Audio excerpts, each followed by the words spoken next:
오늘도 귀하고 복된 날입니다. 8월 18일 금요일 새벽 기도회를 시작합니다. 우리 함께 찬송가 465장 부릅니다. 찬송가 465장입니다.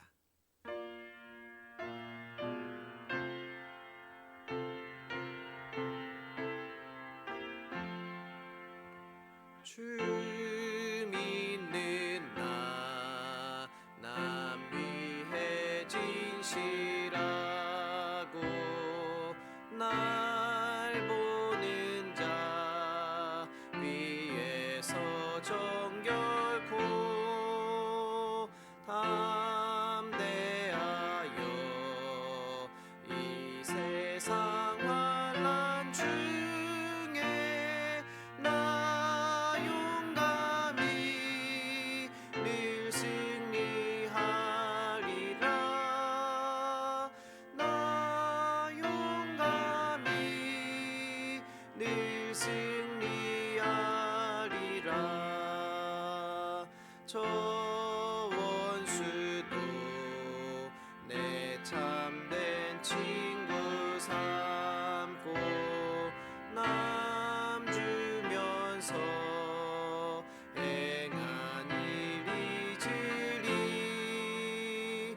연약한 나 늘 온유 겸손하여 늘 섬기며 기쁘게 살리라. 늘 섬기며 기쁘게 살리라. 늘 바빠도 나 힘써 기도하며 주와 함께 늘 교제하리라. 주가 신기 그 팔자취를 따라 믿음으로 늘 살게 하소서. 믿음으로 늘 살게 하소서.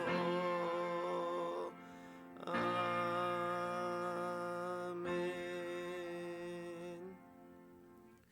여호수아 2장의 말씀 함께 봅니다.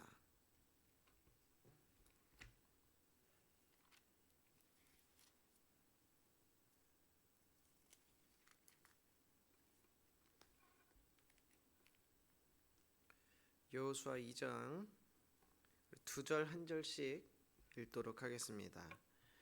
눈의 아들 여호수아가 시딤에서 두 사람을 정탐꾼으로 보내며 이르되 가서 그 땅과 여리고를 엿보라 하매 그들이 가서 라합이라 하는 기생의 집에 들어가 거기서 유숙하더니 어떤 사람이 여리고 왕에게 말하여 이르되 보소서 이 밤에 이스라엘 자손 중에 몇 사람이 이 땅을 정탐하러 이리로 들어왔나이다.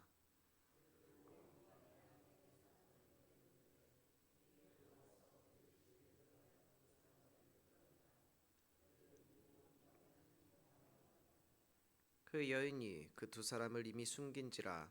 이르되 과연 그 사람들이 내게 왔었으나 그들이 어디에서 왔는지 나는 알지 못하였고 그 사람들이 어두워 성문을 닫을 때쯤 되어 나갔으니 어디로 갔는지 내가 알지 못하니 급히 따라가라. 그리하면 그들을 따라잡으리라 하였으나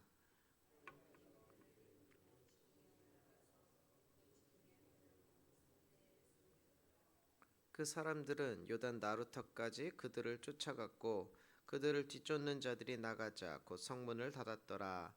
또 그들이 눕기 전에 라합이 지붕에 올라가서 그들에게 이르러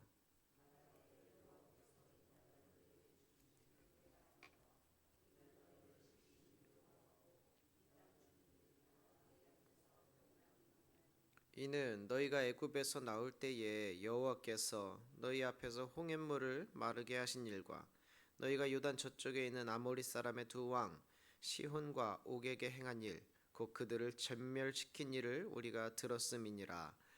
우리가 듣자 곧 마음이 녹았고 너희로 말미암아 사람이 정신을 잃었나니 너희의 하나님 여호와는 위로는 하늘에서도 아래로는 땅에서도 하나님이시라.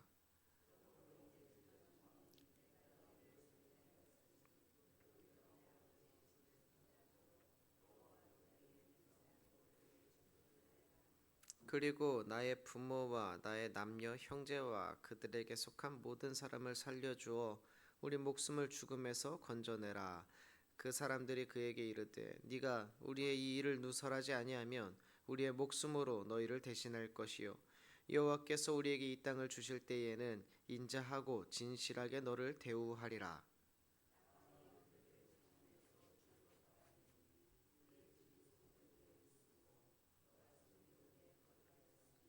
라합이 그들에게 이르되 두렵건대 뒤쫓는 사람들이 너희와 마주칠까 하노니 너희는 산으로 가서 거기서 사흘 동안 숨어 있다가 뒤쫓는 자들이 돌아간 후에 너희의 길을 갈지니라. 그 사람들이 그에게 이르되 네가 우리에게 서약하게 한 이 맹세에 대하여 우리가 허물이 없게 하리니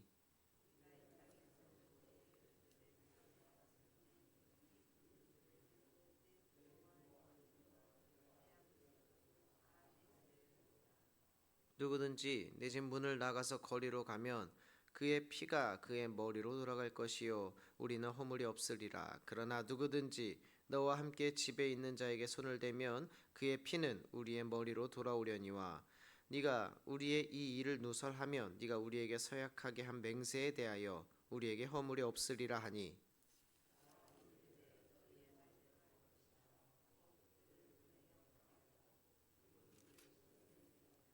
그들이 가까이 가서 산에 이르러 뒤쫓는 자들이 돌아가기까지 사흘을 거기 머물매 뒤쫓는 자들이 그들을 길에서 두루 찾다가 찾지 못하니라. 그 두 사람이 돌이켜 산에서 내려와 강을 건너 눈의 아들 여호수아에게 나아가서 그들이 겪은 모든 일을 고하고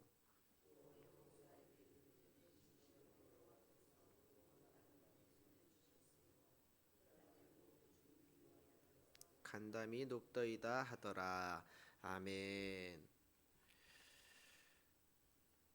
주님께서 이 땅을 당신들에게 주신 것을 내가 압니다.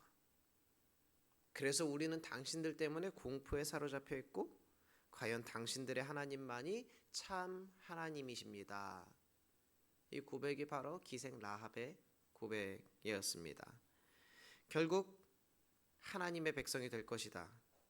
이것이 당시 라합과 이 여리고성 안에 살고 있는 그 많은 사람들의 생각 속에 들어있는 그러니까 아주 많은 사람들이 그렇게 동의를 하고 있었던 인식이었습니다. 그들은 이미 소문을 통해서 그 당시 가장 강력한 나라 이집트지요. 이집트와 그 집권자 바로를 하나님이 어떻게 무너뜨리셨는지 그리고 홍해 바다를 어떻게 가르셨는지 그리고 그 바로의 정예 군단을 바다에 어떻게 수장시켜 버리셨는지 다 들었습니다. 그리고 여리고와 가장 가까운 요단강만 건너면 나오는 그 비옥한 땅을 가졌던 나라 바산과 시혼 왕을 어떻게 처리하셨는지도 이들은 소문을 통해서 다 들었습니다. 이 소문이라는 것이 원래 조금 더 부풀려지게 마련이지요. 물론 사실 자체만으로도 충분히 두려움에 휩싸일 법한데 입에서 입으로 전해졌을 때에 그야말로 이스라엘 백성과 그들이 믿고 섬기는 하나님에 대해서 엄청난 두려움을 느끼고 있었던 것 같습니다. 그런 상황에서 라합에게 찾아온 이스라엘의 정탐꾼은요. 그런 그냥 다른 나라 적의 스파이가 온 것이 아니라 바로 이스라엘과 그 하나님이 라합의 집에 방문한 것과 같은 느낌으로 받아들였습니다. 라합은 우연치 않게 자신의 집에 찾아온 이 두 정탐꾼을 운명처럼 받아들이고 홍해 저 건너편에서부터 이어져 오는 그 이야기의 흐름을 그대로 자신의 삶 가운데 적용을 시켰습니다. 라합은 그 흐름을 잘 읽을 수 있는 그런 사람이었습니다. 홍해 저편에서부터 물이 바다를 덮은 같이 밀려오는 하나님의 역사를 들었고 그것을 눈으로 목격도 했던 것이지요. 하나님이 어떻게 이스라엘을 인도해 가시는가? 그 그 사실 하나만으로도 엄청난 충격과 그리고 동경을 라합은 갖게 되었던 것입니다. 과연 우리들은 하나님에 대한 소문, 하나님에 대한 이야기, 주의 말씀을 들었을 때에 그러한 충격과 동경이 있는지 한번 점검해 볼 필요가 있습니다. 하나님이 하신 일에 대한 그 충격, 그리고 하나님의 역사가 나에게도 일어나기를 간절히 바라고 소망하면서 동경하는 그런 마음들이 이 라합뿐만 아니라 우리들에게도 반드시 있어야 할 줄로 압니다. 성경을 읽고 우리가 말씀을 들을 때에요, 그냥 매번 아는 이야기라서 그냥 성경을 그냥 심드렁하게 쳐다보고 또 그 이야기를 듣는 것이 아니라 그 놀라운 하나님의 역사들을 충격적으로 다시 바라보고 주님을 두려워함으로써 그 눈으로 주님을 다시 바라보고 하나님이 하시는 일에 대해서 놀라운 비전과 소망이 생기는 그런 저와 여러분이 되기를 바랍니다. 여러분, 주님은요, 그 홍해를 가르는 그 이집트 땅에서부터 지금까지 라합의 눈에 그 귀에 들렸던 그 역사가 사실은 우리의 삶 가운데에도 매일매일 계속해서 하나님의 놀라운 기적 같은 이야기가 펼쳐지고 있습니다. 홍해 저 건너편에서부터 바로 내 집, 내 삶의 문을 두드리시며 이제 우리의 삶에도 그 일을 행하겠다고 하나님께서는 말씀해 주고 계십니다. 저 바다 건너에서부터 물이 바다를 덮음같이 밀려오는 주님의 역사를 바라보시고요. 또 그 주님의 놀라운 역사에 동참할 수 있는 저와 여러분, 그리고 우리 대천 장로교회가 되기를 주님의 이름으로 축원합니다. 기도하겠습니다. 할렐루야. 은혜가 풍성하신 아버지 하나님, 하나님 아버지에 대한 소문을 듣고 크게 놀라며 그 하나님을 동경했던 기생 라합과 같은 그런 믿음을, 그런 마음을 우리 가운데에도 허락하여 주시옵소서. 주님의 역사하심을 목격했을 때, 주님의 살아계심을 내가 보았을 때에 나의 마음에 감동을 허락하여 주시옵소서. 하나님, 오늘 하루의 삶도 주님 아버지께 온전히 맡겨드립니다. 우리의 삶 가운데 놀라운 이적과 기사를 행하실 것 믿사오며 예수님의 이름으로 기도드리옵나이다. 아멘. 하늘에 계신 우리 아버지여, 이름이 거룩히 여김을 받으시오며 나라 임하옵시며 뜻이 하늘에서 이루어진 것 같이 땅에서도 이루어지이다. 오늘날 우리에게 일용할 양식을 주옵시고 우리가 우리에게 죄 지은 자를 사하여 준 것 같이 우리 죄를 사하여 주옵시고 우리를 시험에 들게 하지 마옵시고 다만 악에서 구하옵소서. 대개 나라와 권세와 영광이 아버지께 영원히 있사옵나이다. 아멘.